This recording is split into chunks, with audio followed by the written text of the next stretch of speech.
Oggi prepareremo il petto di anatra alle castagne. Iniziamo. Incidiamo la pelle del petto d'anatra e insaporiamolo con sale e pepe. Peliamo le patate, tagliamole a metà e sbollentiamole per 2 minuti in acqua salata. Cuociamo i broccoli in acqua bollente per 6 minuti. Poi scoliamoli e mettiamoli da parte.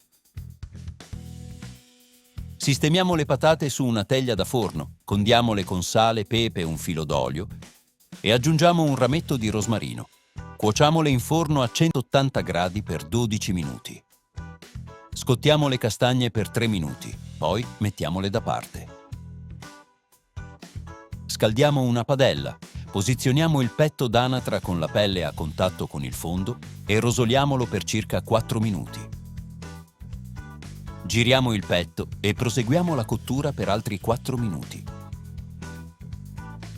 Rosoliamo anche i lati, aggiungiamo un rametto di rosmarino e cuociamo per ulteriori 2 minuti. Togliamo il petto dal fuoco e teniamolo in caldo. In una padella calda versiamo 50 ml di acqua con lo zucchero. Facciamo evaporare l'acqua fino a caramellare lo zucchero. Quando avrà un colore dorato, uniamo il fondo bruno e portiamo a bollore, quindi incorporiamo metà delle castagne spezzettate grossolanamente. Spadelliamo i broccoli e le castagne restanti con un po' di burro e teniamoli in caldo.